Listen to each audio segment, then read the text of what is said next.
네, 우리 성도님들 인사드리겠습니다. 안녕하세요. 네, 반갑습니다. 오늘 2023년 2월 5일 주일입니다. 저도 잘 몰랐는데 아침에 뉴스였던가 이렇게 좀 이렇게 듣다 보니까 오늘이 정월 대보름이더라고요. 정월 대보름. 우리 형제 자매님들 뭐 그런 거 특별히 신경 쓰지 않으시죠?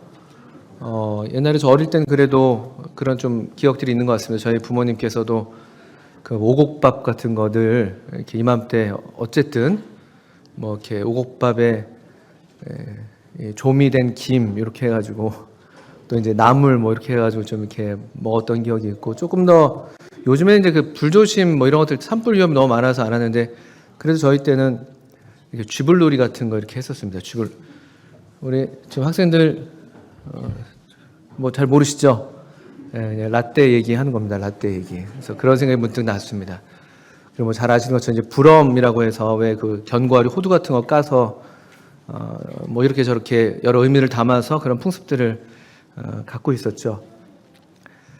저희도 이제 수요 집회에서 지금 그 여호와의 칠절기를 같이 배우고 있는데, 우리나라에도 이런 이제 절기들이 국경절 같은, 국경일 같은 날들이 있고, 이런 우리 세시 풍속들도 있곤 합니다. 그런데 이제 특별히 오늘 보통 쥐불놀이가 이제 이런 뜻이 있었다고 그러더라고요. 이렇게 불이잖아요, 불. 그래서 이렇게 애군이나 그런 어떤 안 좋은 것들을 이렇게 다 태우고 좀 막는다, 이런 의미가 이제 쥐불놀이의 의미였다고, 그런 바람으로 그렇게 했다고 하고요. 오곡밥은 말 그대로 오곡이 이제 풍성하게 맺히기를 바라는 그런 어떤 풍년을 기원하는 마음이었다고 하고, 또 잘 아시는 것처럼 이제 불엄 같은 거는 이제 건강을 또 기원하는 그런 마음이었다고 하죠. 우리가 지금 이제 그런 풍습들, 아름다운 풍습이니까 이거 합시다 이런 건 아니지만, 그 의미들을 좀 생각해 볼 때, 제가 아까 그 예배 중에 어느 젊은 형제님이 이렇게 기도하셨던 게 참 마음에 남았는데, 그 주님을 참 자랑한다는 그런 고백도 참 아멘으로 화답이 되고, 또 그때 인용했던 성경 구절이 빌립보서 4장 6절 7절에 있는 말씀인, 아무것도 염려하지 말고 다만 모든 일에 기도와 간구로 너희 구할 것을 감사함으로 하나님께 아뢰라. 그리하면 모든 지각에 뛰어난 하나님의 평강이 너희 마음과 생각을 지키시리라, 이런 말씀을 인용했었습니다. 그래서 이게 지키신다는 그 말이 어떤 그 군사적인 보호를 뜻하는 그런 단어입니다. 그래서 우리가 이렇게 쥐불놀이 하면서 그런 애군을 막기를 바랐던 그런 마음이 있었다면, 저 혼자 생각입니다. 오늘 같은 날에는 우리가 서로 이 빌립보서 4장 6절 7절을 이렇게 서로에게 이제 이렇게 읽어 드리면서, 그렇게 하나님의 평강이, 지각에 뛰어난 넘치는 하나님의 평강이 우리 마음과 생각을 이렇게 잘 이렇게 지켜주시기를, 그런 바라는 그런 기원들을 서로에게 할 수 있어도 좋겠다, 그런 생각을 했습니다. 그 말씀들을 한번 이번 주에 한번 암송 구절로 한번 하셔서 외워보시고, 가정에 우리 자녀들에게 또 우리 부모님들께 등등등 그런 마음으로 또 함께 기도하시면서 또 서로의 평강을 또 이렇게 빌어주셔도 좋겠다 생각이 듭니다. 그리고 또 제가 요즘에 예배 시간에 떡과 잔을 이렇게 함께 받으면서 이제 여러 주님께서 주신 여러 생각들도 있고 또 여러 마음들도 있습니다. 그리고 우리가 지난 여호수아를 읽기 전에 이제 교회에서 성경 요한복음을 읽어왔었는데, 먼저 우리 요한복음 21장에 있는 말씀을 한 구절 먼저 좀 보시죠. 요한복음 21장 20절에 있는 말씀을 한번 펴 보시죠.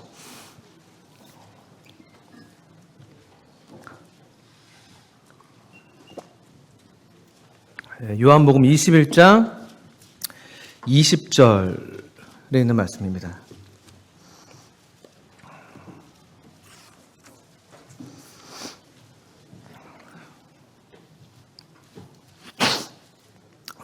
다 찾으신 줄 알고 제가 한번 읽어보겠습니다. 요한복음 21장 20절. 부활하신 예수님이 이제 베드로를 찾아오셔서 이렇게 대화를 나누신 이후에 베드로가 또 이렇게 좀 시선이 딴 데로 간 이야기인데 한번 이 말씀 읽겠습니다. 베드로가 돌이켜 예수께서 사랑하시는 그 제자가 따르는 것을 보니 그는 만찬석에서 예수의 품에 의지하여 주님을 파는 자가 누구니까 묻던 자더라. 제가 근래 요한복음 이 말씀을 읽고 또 예배에 참여하면서 이 말씀이 참 많이 좀 생각이 났습니다.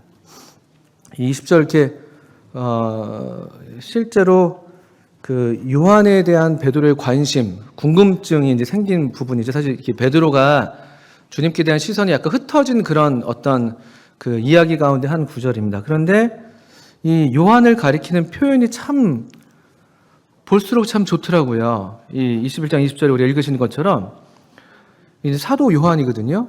사도 요한을 가리켜서는 예수께서 사랑하시는 그 제자. 참 좋은 말 아닙니까? 우린 보통 그게 잘못된 건 아니고 우리가 그렇게 마땅해야 될 일인데 우리는 참 주님을 사랑합니다. 저 참 주님을 사랑해요. 이렇게 우리가 마땅히 고백하죠. 그런데 사실 그런 고백이 이렇게 고백을 할 수 있는 이유는 여기 먼저 사실은 우리가 우리 자신에 대해서 난 참 주님을 사랑해 이렇게 얘기하고 저 사람은 참 주님을 사랑해 이렇게 얘기를 듣는 것도 참 좋은 거지만 글쎄요, 근데 제 마음에 사도 요한은 자기 자신을 가리켜서도 예수님이 참 사랑하시지. 또는 사람들이 또는 주변의 다른 동료 제자들이 요한을 보면서도 참 주님이 참 요한을 사랑하시지. 이렇게 말하는 것 같은 이 말이 참 너무 좋더라고요. 그리고 이게 참 사실이죠. 우리 모두에게도 사실 다 사실인 그런 말씀인데 나도 이렇게 나 자신을 가리켜서 말할 수 있지 이렇게 생각이 드니까 너무 참 그게 감사가 되고 이 자리에서 제가 주님을 사랑한다고 또 주님께 예배를 드리고 우리의 마음을 올려드린 것도 참 너무 제 마음이 기쁨이고 감동인데 참 주님이 나를 사랑하신다는 그 참 사실이 우리를 사랑하신다는 그것이 참 좋았습니다. 그리고 또 요한은 예수께서 사랑하시는 그 제자 요한 자신도 그렇고 요한을 가리켜서 사람들이 볼 때도 그렇고 물론 이 용어가 아주 이렇게 특별한 용어는 그 당시에 아니었습니다만 오늘날에는 오히려 더 그 당시보다 지금 더 특별한 단어일 수 있겠다 싶은데 제자라고 분명히 불리고 있죠. 제자라고. 예수께서 사랑하시는 그 제자. 이 시대는 그래도 참 복된 시대였는데 누군가 좋은 스승의 제자가 되는 것을 참 영광으로 생각하고 기쁨으로 생각했었죠.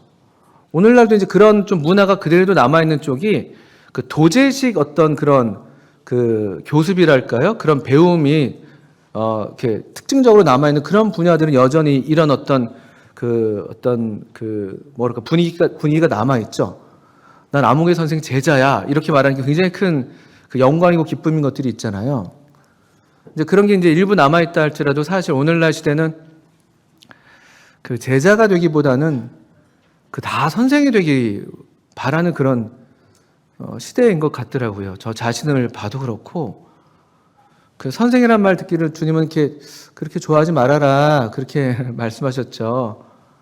너희 랍비는 다 한 분밖에 없다 이렇게 말씀하시면서 이제 그랬는데 저도 이제 학교에서 어쨌든 뭐라고 표현해? 선생 질이라고 하면 좀 너무 제가 스스로 너무 비하하는 것 같고 선생 노릇을 하고 있는데 어제 그저께 저희 학교 졸업식이 있었습니다. 그래서 몇몇 졸업하는 친구들이 저한테 저도 이제 친구들에게 제 마음을 좀 표현하고 그 친구들도 저한테 이제 어떤 마음들을 표현하는데 너무 좋은 거예요. 선생님 그동안 감사했습니다. 이런 말들이 마땅히 물론 해야 될 일인데 이렇게 듣기가 참 좋은 그런 소리입니다, 사실은. 뭔가 존경을 받는 것 같고, 내가 뭔가 좀 의미 있는 것 같고, 뭔가 이렇게 어떤 좀 이렇게 영향력 있는 사람 같기도 하고, 막 이런 착각하게 만드는 그분의 그걸 쓴 학생들의 어떤 의도와 진심은 그런 게 아니라 할지라도 그런 면들이 다 있죠. 참 이렇게 선생이 되는 것이 참 좋고, 가르치는 것이 좋고, 뭔가 내 이야기를 이렇게 이야기가 힘이 있기를 좋아하고 영향력을 끼치기를 좋아하죠. 그래서 오늘날은 사실은 제자라고 불리기보다는 선생이라고 불리기를 원하는 그런 시대라면은 이 요한복음 21장 20절에서 이 요한을 가리켜서는 그 제자 너무 그냥 이 그라는 이게 일종의 이제 우리 말로는 관형사 뭐 꾸며주는 말 어떤 딱 특정하는 말인데 딱 예수께서 사랑하시는 그 제자 딱 하면 사도 요한 우리가 이렇게 지금도 이렇게 배우고 알고 있는 것처럼요. 요한은 제자였습니다. 제자. 그리고 이 제자가 이렇게 예수께서 사랑하시는 제자여야만 그 다음에 나오는 말씀을 보니까 따르는 것을 보니 이렇게 되어 있더라고요. 그래서 제가 말씀을 보는데 우리 주님을 따른다는 게 내가 한번 잘해보겠습니다. 물론 이제 우리 쪽에서 어떤 그런 주님의 이 사랑에 대한 그런 반응으로서 성령님께서 우리를 이렇게 감동하셔서 우리 마음에 어떤 새로운 결단과 또 헌신과 이런 것들을 불러 일으키셔서 마땅히 또 우리가 그렇게 해야 되는 것이 있죠. 그런데 또 이 말씀 안에서는 예수께서 사랑하시는 제자가 따르는 거더라고요. 내가 주님을 사랑해서 따르는 것이라고 말할 수도 있지만 그게 이제 뭐 동전의 양면 같은 것이죠. 근데 이 말씀 자체에서는 되게 흥미로운 것이 예수께서 사랑하시는 이것이 강조되고 있는 것처럼 보여서 그것이 우리로 주님을 따르게 하는 이제 그런 어떤 원동력이랄까요? 그런 이유가 되고 이것이 아니면 사실은 또 우리가 주님을 따를 수 없는 왜냐하면 주님을 사랑할 수가 없으니까 주님 우리를 사랑하시는 사랑을 우리가 알지 못한다면 근데 사실 이 말씀은 그 21장 19절에 보시면 주님께서 베드로에게 3번이나 사랑에 대한 대화를 주고받으셨죠. 너 나 사랑하냐? 사랑이 이제 핵심이에요. 사랑이. 주님을 이렇게 따르고 주님의 제자로 사는 삶에 있어서 관건은 사랑입니다. 사랑. 그러니까 주님이 실패한 이 베드로를 회복시키기 위해서 다시 어떤 혹독한 훈련을 시키시는 게 아니에요. 너 지난번에 실패했으니까 이번에 좀 더 잘해보자 하면서 더 좀 이렇게 그 유사 환경을 만들어가지고 다시 한번 시험에 이길 수 있도록 한번 해보자. 이렇게 하신 게 아니라 아주 부드럽고 자상하게 너 날 사랑하냐? 너 날 사랑하냐? 너 날 사랑하냐? 이렇게 3번이나 물으시죠. 그것은 주님께서 베드로의 어떤 그 마음, 그 사랑을 몰라서 물으시는 그런 물음이 아닌 것으로 저희가 분별을 합니다. 그러니까 베드로 마음에 여전히 남아있는 주님을 향한 베드로의 사랑이라고 말하기 이전에 이런 나도 주님이 사랑하시지. 이렇게 참 보잘것없고 실패한 나도 참 내가 참 뭐 주님을 섬긴다고는 했지만 이 정말 형편없는 그런 지금 이 최근의 일들을 겪으면서 산산조각나고 무너졌었잖아요.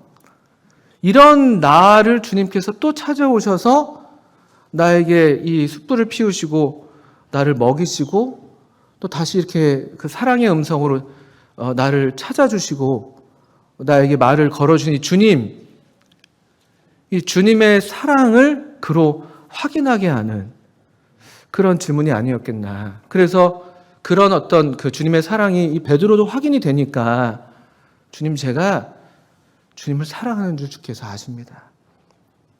그 아주 작은 이거 감히 사랑한다고 말할 수도 없는 그런 어떤 마음의 상태였겠지만 그의 중심은 그 정말 한 조각이라 할지라도 그의 중심은 그 진심은 사랑하지 않는다고 부인할 수 없는. 왜냐하면 주님이 이런 나를 이렇게 사랑하시는구나라는 걸 이 베드로도 사실 동일한 사랑을 사도 요한처럼 경험했겠죠. 그런 어떤 대화 이후에 19절 끝부분에 보시면 사실 베드로에게 주님께서 이 사랑을 확인시켜 주시고 그 사랑을 따라서 사랑 안에서 베드로에게 다시 하시는 뭐 명령이죠. 명령은 명령이죠. 그런데 아주 이것은 사랑스러운 명령이고 이 베드로의 삶을 복되게 하시는 그런 초대라고도 말할 수가 있는데 사실 21장 19절에 보시면 먼저 베드로에게 이런 말씀하셨거든요. 너는 베드로에게 이르시되 나를 따르라. 나를 따르라.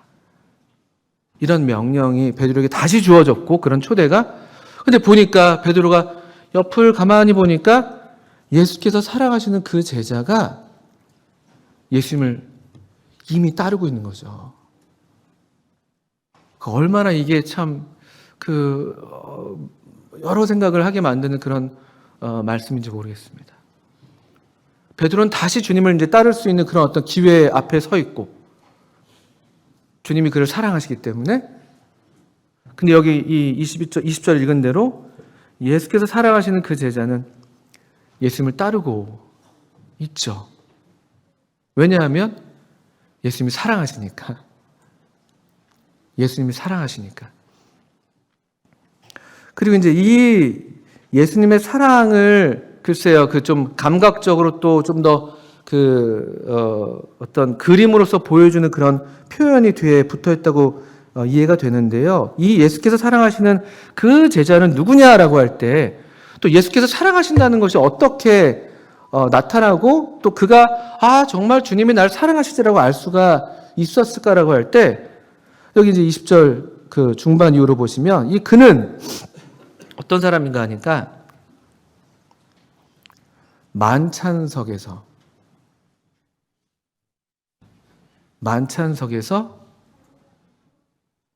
예수의 품에 의지하여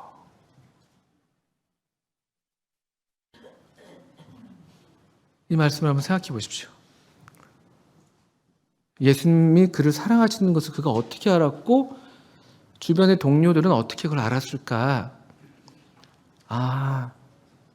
그 제자 만찬석에서 예수님의 품에 의지해 있었지. 이 의지해 있다는 것이 유대인의 그 관습을 따르면 그 식사를 할 때 약간 이렇게 비스듬히 누워서 식사를 했죠. 근데 주님이 이 요한은 요한의 이쪽 편에 아마도 오른편일까요? 왼쪽 편일까요? 어쨌든 이 어떤 편에 주님이 계셨던 것이고 주님께 기대해서 완전히 이렇게 여러분 왜 가끔씩 명절 때 친척들 만나면 꼬맹이들이 막 이렇게 사촌들이 오랜만에 북적북적 하잖아요. 그러면 좀 이렇게 친밀감의 표현으로서 막 앵기잖아요. 전문용어로 막 이렇게 오랜만에 보니 형한테 막 앵기고 막 끌어안고 막 이렇게 기대고 막 이런단 말이죠. 품에 막 들어오고 그런 느낌이죠. 예수님의 품에 의지해서. 와, 이게 정말 놀라운 말씀이다. 이런 생각을 저 혼자만 하는 것이죠.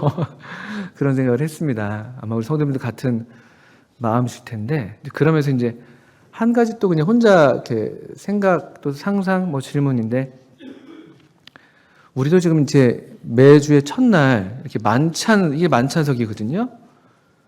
주의 만찬, 주님께서 그 제자들과 함께 유월절 먹기를 참 원하셨고 또 유월절을 이제 마치시고 이제 그 식사를 하시면서 주의 만찬을 이렇게 정하셨는데 이것을 행해서 먹을 때마다 나를 기념해라, 나를 좀 기억해라 이렇게 이제 당부하셨죠.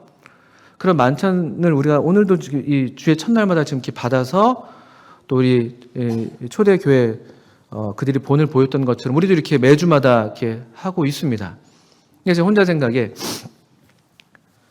사도행전 2장 이후로 보니까 그때는 매일같이 이제 그 떡을 뗐잖아요.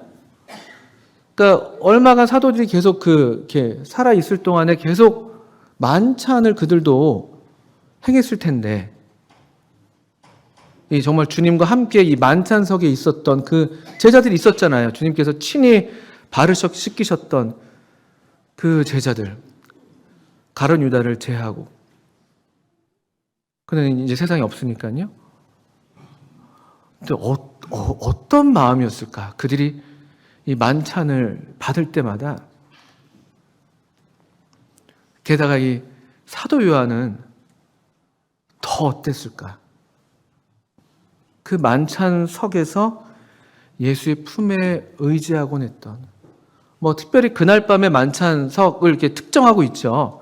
근데 아마도 사도 요한은 그때뿐만 아니라 그때 갑자기 그렇게 막 품에 안겼을 것 같진 않아요. 자주 주님이 제자들과 식사를 하셨잖아요. 아마 그때마다 항상 주님 옆자리를 독차지해서, 또 막내둥이었으니까 사도들 중에서 뭐 나이 차가 별로 나진 않았겠습니다만 그렇게 주님을 좋아하고 주님도 참 그를 이렇게 기뻐하셨던 그런 삶을 그가 살았다고 한다면, 이 만찬석에서 사도 요한은 얼마나 참 어떤 마음이었을까.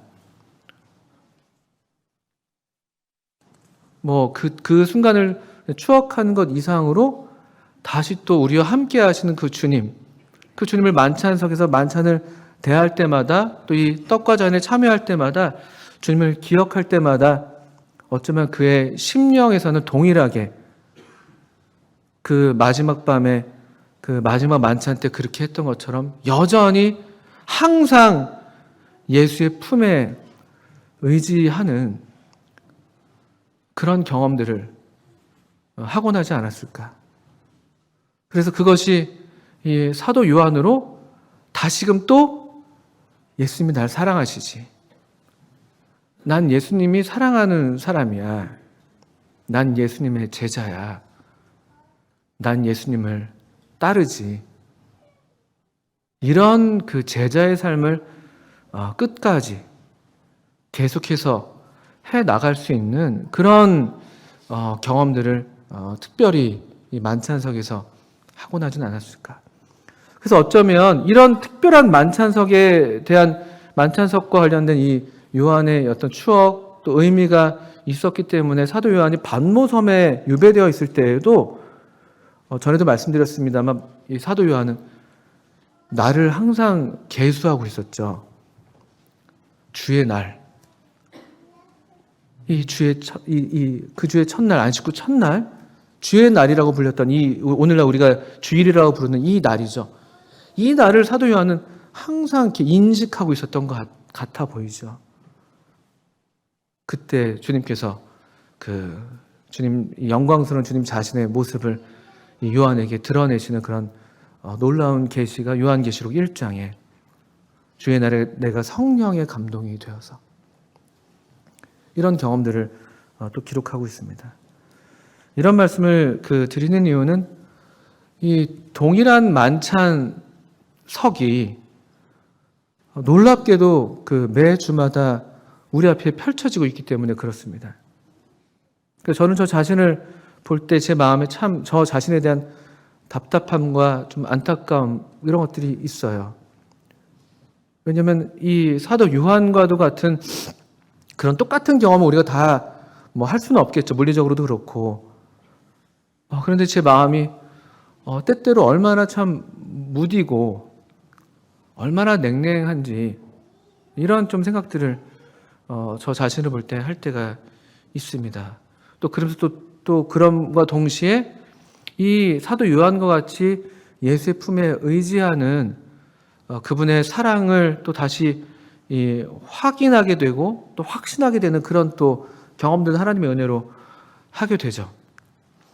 아까 예배 시간에 189장 찬송 어느 형제님이 택해 주셔서 마지막 찬송이 아니죠. 그 전이었던 것 같습니다. 189장 호라티우스 보나르라는 아주 훌륭한 경건한 스코틀랜드 목회자가 작사한 그런 찬송이에요. 박준영 형제님이 번역을 하셨네요. 번역을 참 잘하신 것 같습니다. 우리가 지금 주 기억하니라는 찬송인데, 한번 이 가사를 한번 우리 이제 부르잖아요. 아마 또 마음으로 함께 다 고백하면서 우리의 마음의 고백으로 부르셨을 텐데, 우리가 지금 주 기억하니 영원한 것이 사모됩니다. 한없는 은혜의 길이 누리니 괴로움 모두 사라집니다. 주님의 품에 의지하면 이런 고백 할 수 있겠죠. 한없는 은혜를 우리가 오늘 또 누리고 또 누리고 영원히 누릴 것이니까 괴로움이 모두 사라집니다. 우리가 지금 생명떡 먹고 주님의 잔을 마시옵니다. 근심의 짐을 벗어버리고 사죄의 평안 맛보옵니다. 우리에게 얼마나 많은 그런 근심, 그런 수고, 그 무거운 짐 이런 것들이 얼마나 많이 있습니까? 근데 우리가 예수의 품에 의지하는 곳이 바로 여기니까, 특별히 여기니까요. 특별히 이 예식을 우리에게 주셨고 이 날을 우리에게 주셨으니까요. 그럼 이 자리에서 우리가 또 이 주님의 품에 의지할 때마다 근심의 짐이 벗어지고 사죄의 평안을 맛보게 돼서 또 우리가 그런 감격과 감사의 고백을 우리 하나님께 올려드렸잖아요. 우리가 또 아멘으로 화답했습니다. 3절에는 이렇게 되어 있습니다. 머자나 주님 다시 오시면 이 떡과 잔은 사라지어도 주의 사랑은 영원하오니 그날의 주님 사모합니다. 주의 사랑은 영원한 걸 우리가 알고 믿고 또 경험하게 되죠. 더욱 더 그날의 주님. 우리가 지금은 희미하게 거울을 보는 것처럼 희미하잖아요. 그때는 근데 우리가 주님께서 우리를 아시는 것처럼 주님을 알게 된다고 고린도전서 13장에서 놀라운 약속을 하고 계시고, 요한 1서 3장 같은 경우에서는 우리가 그분이 계신 그대로 볼 것이다.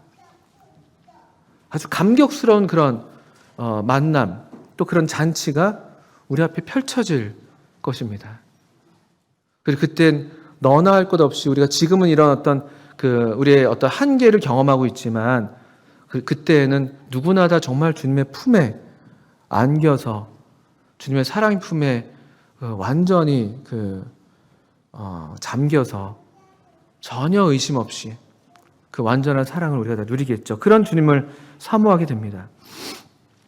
4절에는 이렇게 가사가 되어 있습니다. 주님의 성찬 받을 때마다 하늘의 기쁨 미리 맛보고 어린 양 잔치 참여함 같이 온 성도 함께 지금 누리네. 어린 양 잔치를 우리가 지금 함께 누리고 있는 거예요. 어린 양의 잔치는요, 우리 계시록에 나오는 계시록 19장에 나오죠. 어린 양의 혼인 잔치가 약속이 되어 있는데 그것은 어린 양과 그의 신부가 결혼하는 그 잔치입니다. 결혼 관계죠. 그 예수의 품을 우리가 가장 강렬하게 경험할 수 있는 그런 어떤 관계, 그런 약속된 그런 날. 지금도 우리가 성령 안에서 누리고 있지만 그때는 정말로 우리가 하나님께서 이 정하신 그런 변치 않는 그런 뜻이기 때문에 주님의 신부로서 우리가 그분의 사랑의 품에 완전히 안기게 되는 그런 잔칫날이 우리에게 약속이 되어 있습니다. 우리 마치 결혼을 앞둔 예비 신랑 신부들이 서로를 향해서 그런 간절한 마음이 있는 것처럼요. 근데 그 잔치의 이 기쁨을 우리가 지금 함께 누리고 있습니다. 저는 요한복음 21장 20절 말씀을 좀 찬찬히 읽고 제가 감동이 되는 대로 말씀을 좀 얼마간 드리고 있는데, 우리 성도님들께서도 한번 이 말씀을 좀 곰곰이 또 한번 천천히 하나씩 한번 이렇게 보시면서 마음에 곱씹어 보신다면 정말 이런 요한을 가리키는 이 말이 나를 향한 말과 다르지 않은 것을 우리가 알게 될 것이라고 생각합니다. 그래서 그렇게 하시기를 권해드려요. 저는 그래서 개인적으로 사실은 이 만찬석에 대한, 우리 성도들 모두가 다 그러시겠지만 만찬석에 대한 좀 뭐라고 표현할까요? 기대가 상당히 큽니다. 제가 충분히 준비할 만큼 준비하지 못해서 그게 참 안타깝지만, 그러나 정말 제가 이해한 대로는 이 성경 말씀을 통해서든 또 주님께서 친히 분부하신 말씀을 따라서든 정말 이 자리가 주님과 우리의 어떤 이 사랑의 우리의 마음이죠. 우리의 마음이 정말 오가야만 하는 그런 최고의 자리라고 저는 말씀드릴 수 있습니다. 이 자리는 다른 어떤 것이 필요한 게 아니라 마음이 필요한 것이죠. 마음.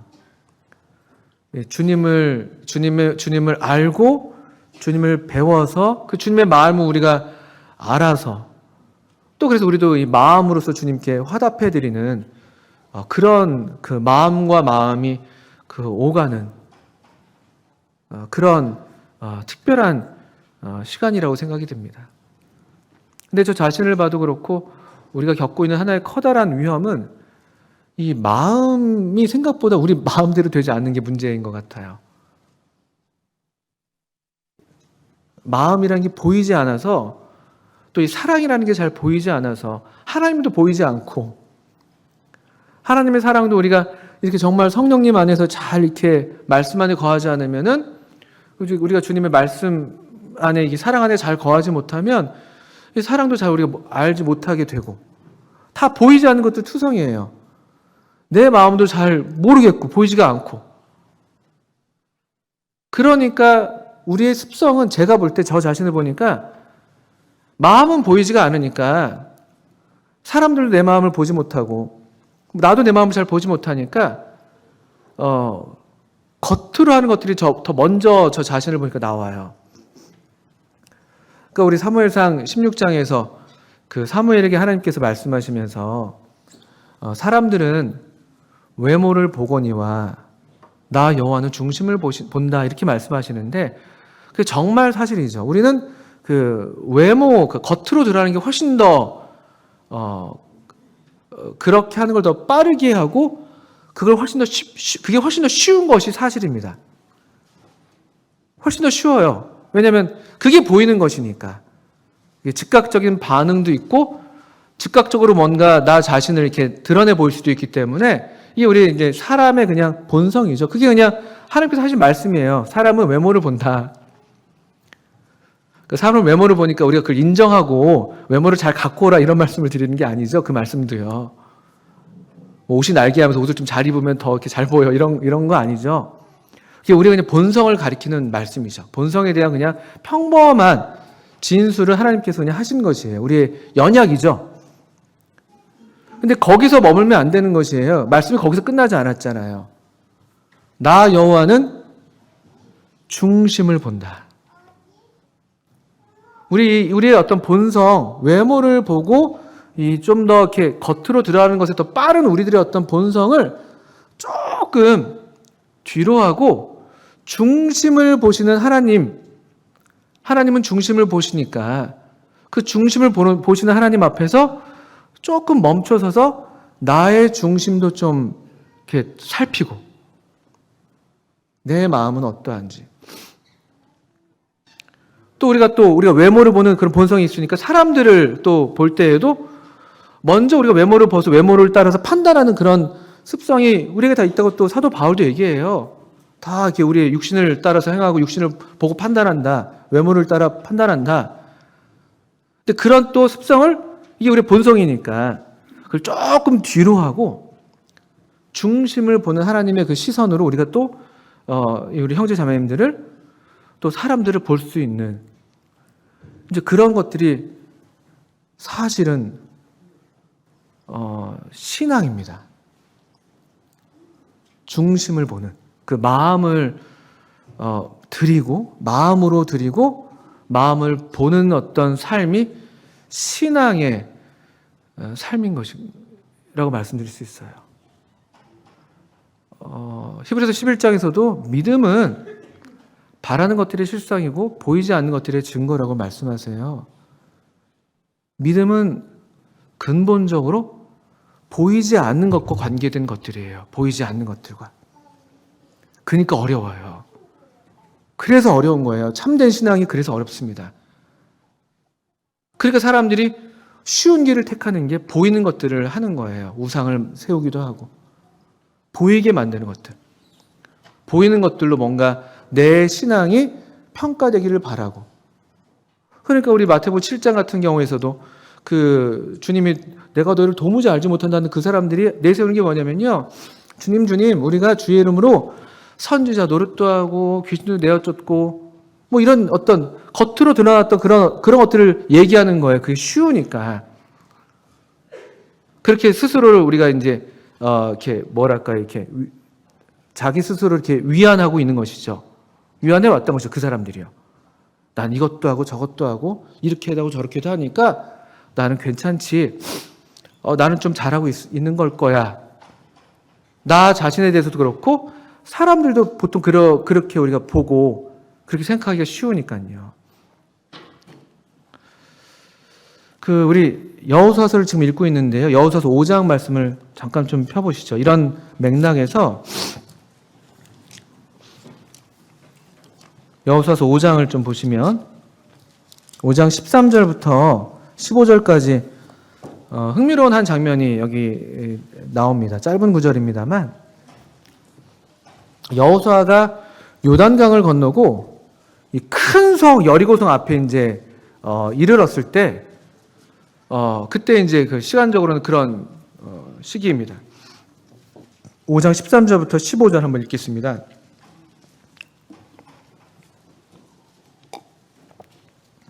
여호수아가 여리고에 가까이 이르렀을 때에 눈을 들어본즉 한 사람이 칼을 빼어 손에 들고 마주 서 있는지라. 여호수아가 나아가서 그에게 묻되 너는 우리를 위하느냐 우리의 적들을 위하느냐 하니 그가 이르되 아니라 나는 여호와의 군대 대장으로 지금 왔느니라 하는지라. 여호수아가 얼굴을 땅에 대고 엎드려 절하고 그에게 이르되 네 주여 종에게 무슨 말씀을 하려 하시나이까? 15절 여호와의 군대 대장이 여호수아에게 이르되 너의 발에서 신을 벗으라. 내가 선 곳은 거룩하니라 하니 여호수아가 그대로 행하니라. 여기 우리 읽은 대로 13절에 여호수아가 여리고에 가까이 이르렀을 때의 일입니다. 꽤 고민이 컸다고 생각해요. 아마도 그렇게 좀 거닐면서 여기까지 온 게 아닐까. 이제 뒤에 하나님의 능력으로 요단강을 건너긴 건넜는데 요단강이 이제 말라서 이제 건너오긴 했는데 다시 요단강이 이제 또 다시 확 이렇게 넘실 다시 원래의 상태로 돌아왔죠. 앞에는 커다란 성, 난공불락의 성으로 유명한 아주 굳게 닫혀 있는 그 여리고성이 있습니다. 그 앞으로도 갈 수가 없고 뒤로도 갈 수 없는. 이건 이제 정말 이제 어떤 굉장히 어려운 순간이죠. 그러나 이제 방향은 이미 정해져 있지만 어떻게 될지 알 수 없는 그런 때라고 이제 생각이 돼요. 그래서 아마 여호수아가 그런 고민하면서 여리고성 가까이까지 혼자서 아마 이르렀지 않았을까. 그가 어쨌든 지도자였으니까요. 이 백성들을, 이 무수한 하나님의 백성들을 책임지고 있는 그런 영적인 지도자잖아요. 그 책임과 무게가 얼마나 컸을까요? 모세가 원망스러웠겠죠. 왜 이렇게 나를 남겨두시고. 아주 어려운 순간이었을 거라고 생각해요. 가까이 이르렀을 때였는데, 근데 그때 이 13절에 눈을 들어본즉이라는 단어가 나옵니다. 눈을 들어본즉. 어떤 의도를 갖고 눈을 들어서 봤는지 아니면 그냥 우리 보통 한숨 쉬면서 그냥 하늘 한번 보고 이런 건지 모르겠는데 어떻든 이 시선의 변화를 성경은 기록하고 있습니다. 눈을 들어서 봤더니만요, 거기 한 사람이 있는 거예요. 한 사람. 근데 한 사람이 좀 모양이 위협적이었죠. 칼을 빼고 손에 들고 마주 서 있는 여호수아와 이 한 사람이 마주 서 있습니다. 이건 일종의 이제 적대적인 그런 어떤 느낌이죠. 딱 마주 서서 칼을 들고 이러고 있으니까 얼마나 두렵습니까? 근데 여호수아가 참 담대하죠. 주님께서 주신 담력이 있는 그런 용사였으니까 그랬는지. 근데 여호수아가 그냥 겁없이 나아갑니다. 칼을 빼들고 서 있는 사람에게 나아가요. 그리고는 물어보죠. 당신은 우리를 위합니까? 아니면 우리의 적을 위합니까? 여호수아는 온통 이 생각밖에 없잖아요. 지금 여리고성과 싸워야 되니까. 이걸 물리쳐야 되니까. 이게 우리의 이제 생각이죠. 우리의 생각. 우리가 갖고 있는 어떤 그런 기준이에요. 기준. 적이냐, 적군이냐, 아군이냐. 우리 편이냐, 상대편이냐. 이게 이제 우리 보통의 우리 어떤 그 습성이죠. 이렇게 생각하기를 좋아하고 이게 편하고. 근데 참 이런 여호수아도 이런 모습을 보이는데 또 이게 이해가 되죠. 그런데 14절에 이 여호와의 군대 대장이 이라고 우리가 알 수가 있는데 14절에 그가 이르되 아니라. 이 말씀 한번 새겨 두십시오. 이 여호와의 군대 대장은 하나님께서 친히 사람의 모양으로 나타나신 것으로 우리가 분별해요. 여기 뒤에 보면 6장 2절에 이 여호와의 대장, 군대 대장에 이어진 말씀에서 2절에 여호와께서 여호수아에게 이르시되 이렇게 말씀 이어지고 있고 또 가까운 쪽에서는 14절에 보신 것처럼 이 군대 대장에게 여호수아가 절하면서 엎드려 절하거든요. 경배하는 것이거든요. 이걸 그대로 받아들이고 있어요. 우리 잘 아시는 것처럼 이 여호와의 군대 대장이 만약에 하나님이 아니라면은 경배를 받아서는 안 되는 것이죠. 그래서 우리 사도행전에서도 그 사도들이 그 사람들이 막 절하니까 아니라고 바나바랑 바울이 막 이렇게 세웠죠. 또 사도 요한도 어떤 천사에게 절하려고 하니까 천사가 절하면 안 된다고 그런 말씀들이 분명히 성경에 있습니다. 근데 이 경배를 그대로 받은 걸 봐서는 이 여호와의 군대 대장은 사실은 하나님 자신이십니다. 그런데 이 하나님께서 이 타이밍에 여호수아에게 나타나셔서 왜 이때 나타났는가? 왜 칼을 빼든 이 사람의 모양으로 나타났는가 할 때 우리가 읽었던 14절의 말씀처럼 여호수아에게 이거를 알게 하셔야 했던 것입니다. 그게 아닌 걸. 여호수아의 어떤 생각, 그가 어떤 가지고 있는 어떤 유일한 어떤 판단의 기준이랄까요? 그게 아닌 것을 알게 해야 했던 것이에요. 아니라. 그리고 이제 여기 보면 13절에 보시면 그의 그 여호수아의 질문의 내용을 가만 보면요. 여호수아에게 유일한 관심은 뭐냐면요. 우리예요, 우리. 우리 편이냐, 우리 편이 아니냐. 그의 기준은 우리예요, 우리. 나와 함께하고 있는 이 백성들. 그게 아주 틀린 건 아니죠, 사실은요. 지도자로서는 마땅히 그런 그 태도를 갖는 것이 옳죠. 근데 이것이 나쁘진 않다 할지라도 그러나 그것에 대해서 누굽니까? 여호와의 군대 대장은 아니라 합니다. 우리 자신에 대한 부정, 그 생각들이 다 비상식적이고 틀린 게 아니지만 그러나 하나님의 어떤 그 절대적인 뜻 가운데, 뜻 앞에서는 우리가 항상 우리 자신에 대해서는 아니라고 말할 수 있어야 하는 것이죠. 그러면서 하시는 말씀이 나는 여호와의 군대 대장으로 지금 왔다. 네가 하는 거 아니라는 거죠. 너와 너희 백성들이 우리 하면서 우리 편이야, 우리 편이 아니야. 어떻게 하면 저 여리고성을 우리가 무너뜨릴 수가 있지? 우리가 이렇게 할 게 아니야. 내가 할 거야. 내가 여호와의 군대 대장으로, 물론 항상 하나님께서 함께 하셨죠. 이전의 싸움이나 이전의 어떤 광야길을 인도하시고 요단강을 이렇게 마르게 하신 것도 하나님이 하신 일이에요. 근데 정말 이제 싸움이 시작되는 이제 정복전이 시작되는 이 타이밍이잖아요. 그때 이 타이밍엔 내가 여호와의 군대 대장으로 이제 지금 왔다. 오히려 더 본격적으로 이 싸움에 이제 개입하시고 이 싸움을 주관하시는 분은 하나님이라는 것을 분명히 밝히시는 것이죠. 이것을 배우는 게 생각보다 어려운 게 사실입니다. 우리의 본성이라는 게 다 우리 어떻게 하면 될까? 여호와의 군대 대장이 칼을 빼어 들어야 되는데 우리가 먼저 칼을 빼어드는 게 우리의 습성이죠. 그걸 잘 보여주는 게 그 유명한 베드로 아닙니까? 베드로.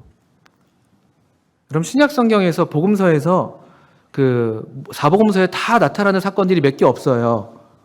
우리 잘 아시는 게 오병이어 사건을 잘 아시죠? 오병이어 사건이 복음서에 다 나옵니다. 근데 또 한 장면이 나오는 게 뭐냐면요. 바로 주님께서 잡히시던 그 동산에서의 사건이에요. 겟세마네 기도의 장면은 다 나오지 않아요. 그런데 기도를 마치시고 그 군인들이 잡으러 왔을 때의 장면은 사복음서에 다 나옵니다. 근데 거기에 빠지지 않고 기록되는 게 제자 중 한 사람이요, 칼을 빼어들어서 어떤 사람의 귀를 베죠. 그거 잘한 거잖아요? 아니, 스승님이 지금 이렇게 억울하게 잡혀가시는데 그거 잘하는 거 아닙니까? 용감한 거 아닌가요? 사도 요한은 그 다른 복음서에서는 그 칼을 뺀 사람이 누군지도 안 밝히고 또 그 귀가 잘린 사람이 누군지도 얘기를 안 해요. 그런데 사도 요한은 그 이름을 밝힙니다. 칼을 빼앗은 사람은 베드로고 귀가 잘린 그 종은 말고라는 사람이었다고. 이름을 밝히더라고요. 우리는 여호와의 군대대장이 칼을 빼어들기 전에 먼저 우리의 칼을 빼어드는 그 습성이 있어요. 이게 우리의 싸움이라고 생각하니까. 그리고 그것이 우리의 어떤 믿음과 신앙과 우리의 충성과 이런 것들을 이렇게 겉으로 보이게 되는, 나타나게 되는 그런 모습이죠. 그게 그 마음은 진심이죠. 사도 베드로의 그 마음이 뭐 위선이나 가식이라고 우리가 얘기할 필요는 전혀 없습니다. 너무나 그 뜨거운 그런 충성심이죠.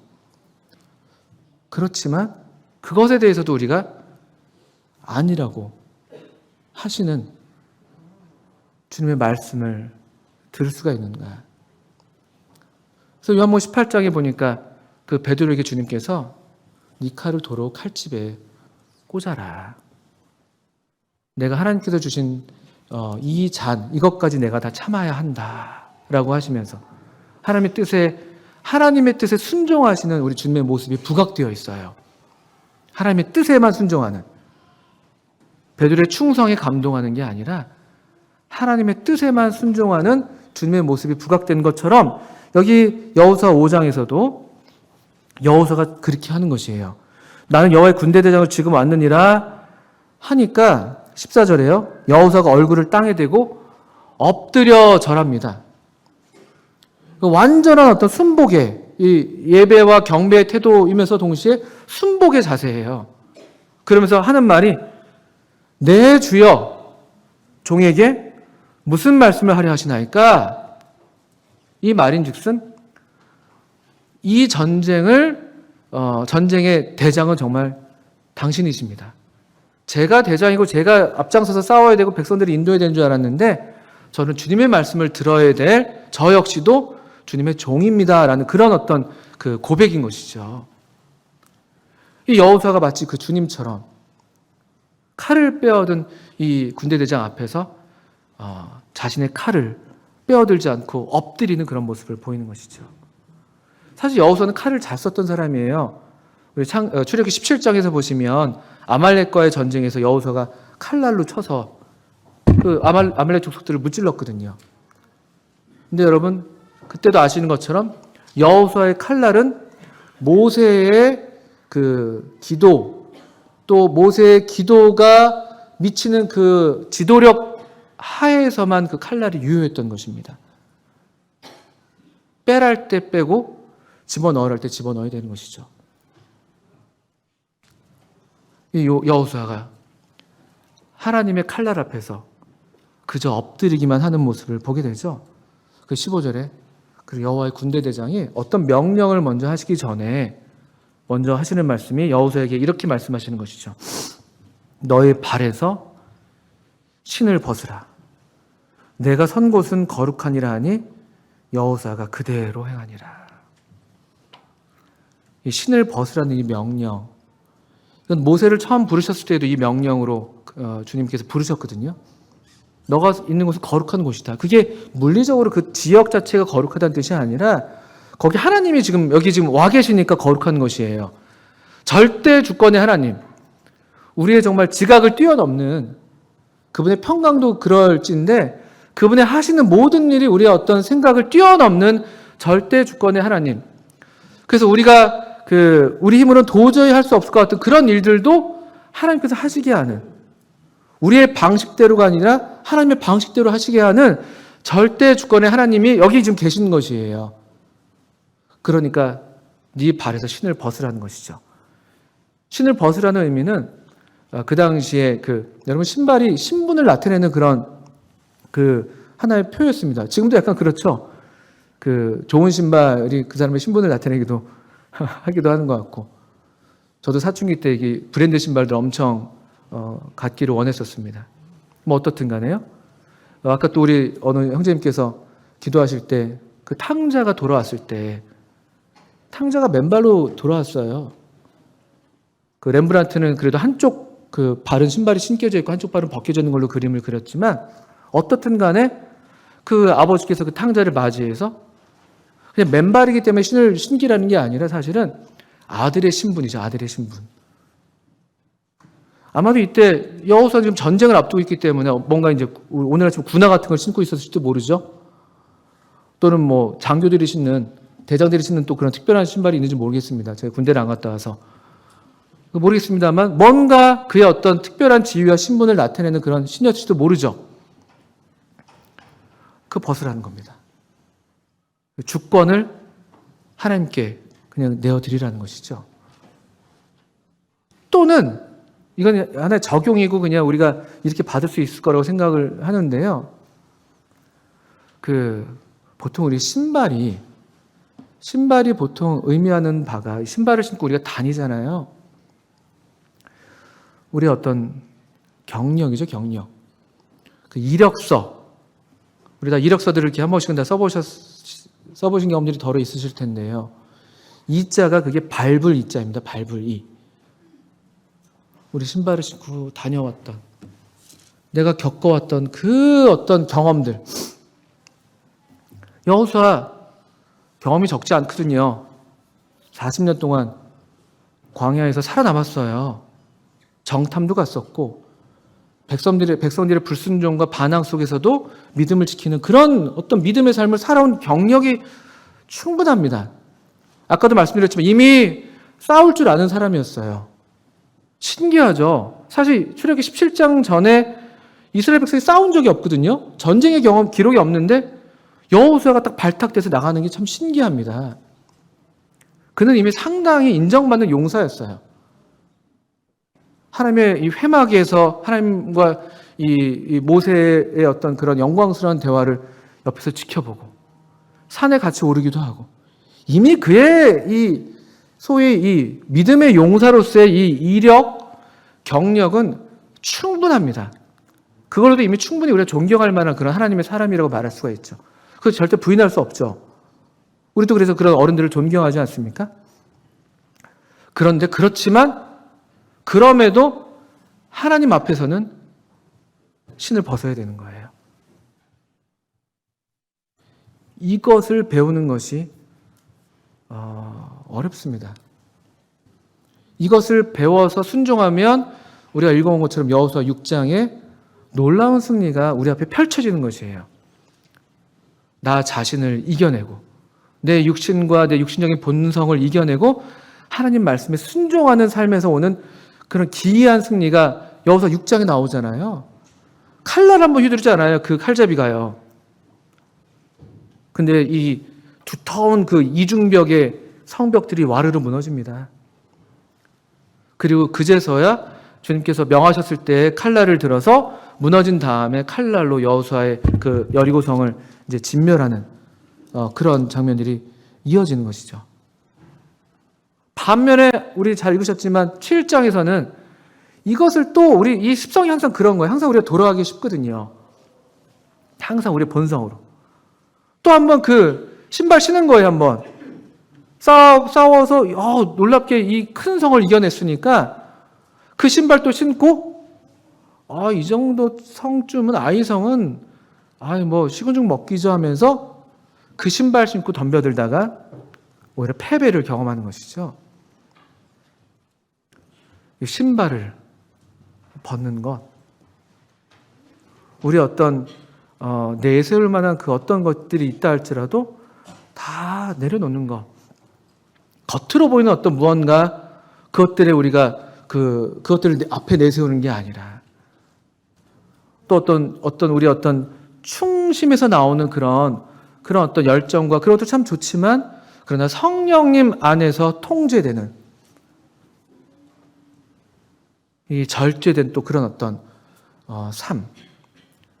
그래서 이것을 가리켜서 신약 성경에서는 성령을 따라 행하는 삶이라고 말을 하십니다.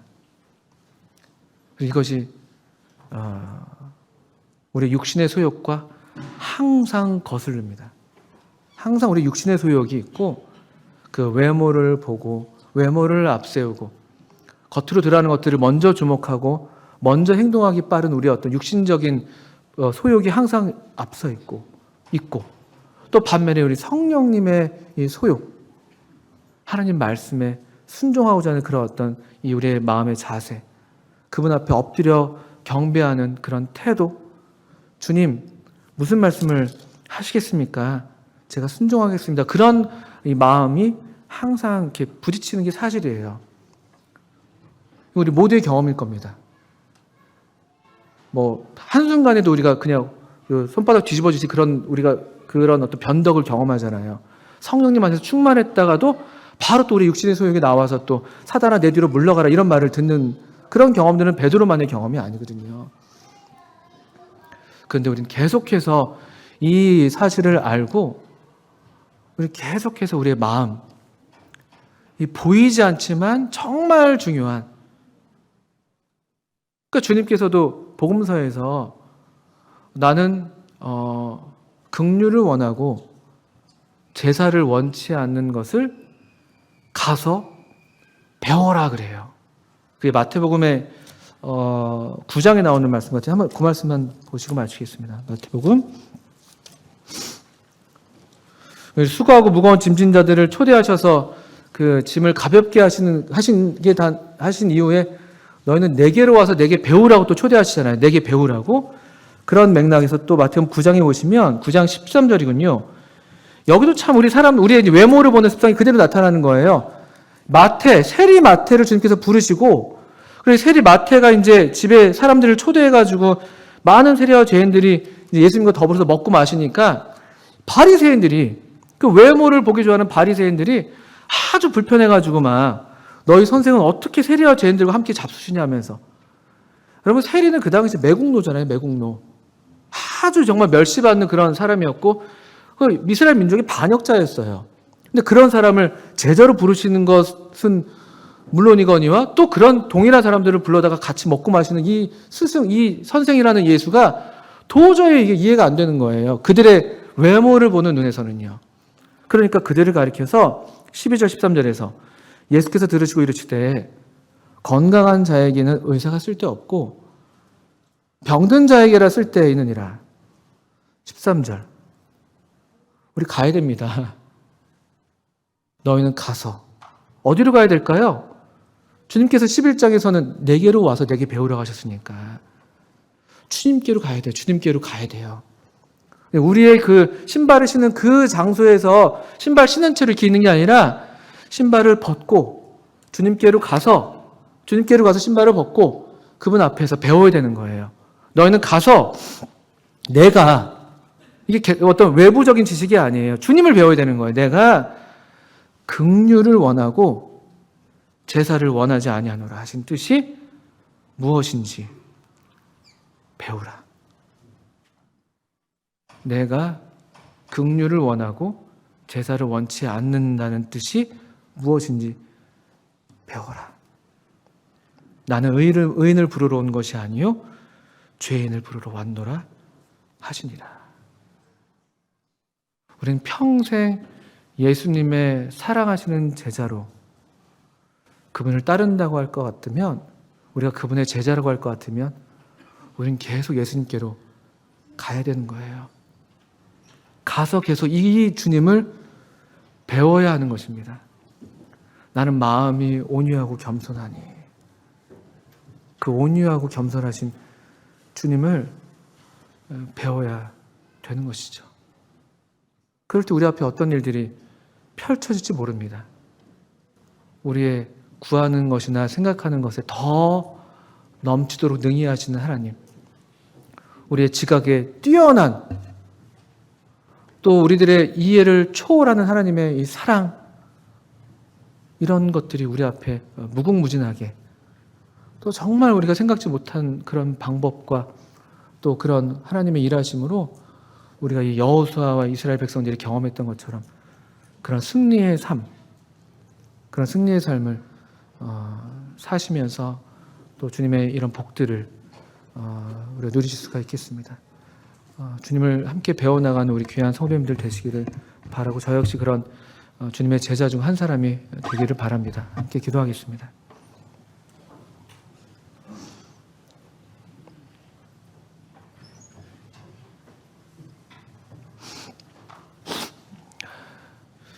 주님, 주님의 제자들도 참 배우는 게 더디고 참 둔하고 또 깨닫지를 못하는 그런 사람들이었던 것처럼 오늘날 저희들도 또 저도 참 그런 모습을 보일 때가 너무나 많습니다. 주님, 그러나 그럴 때마다 주님께서 또 우리에게 찾아주셔서 또 우리의 군대 대장으로서 참 우리에게 나타내 주시고 또 우리로 계속 주님을 배울 수 있도록 초대해 주시는 것을 감사합니다. 주님 도와주셔서 저들의 마음 눈을 또 밝혀주시고 또 그래서 보이지 않는 하나님을 또 이 참 긍휼을 원하고 제사를 원하지 않는 이 하나님 그분의 마음을 잘 배우게 하시고 또 우리로 먼저 예수께서 사랑하시는 제자가 되게 하셔서 우리도 주님을 사랑하는 참 제자로서 계속해서 이 주님을 따르는 그런 삶을 살도록 주님 저희를 인도해 주시기를 기도합니다. 저희들의 연약을 주님 아시겠사오니 저희들을 불쌍히 여기시고 주님께서 친히 우리 가운데 함께 하시고 우리를 인도해 주시기를 기도합니다. 예수님의 이름으로 하나님 아버지께 기도합니다. 아멘. 네, 감사합니다.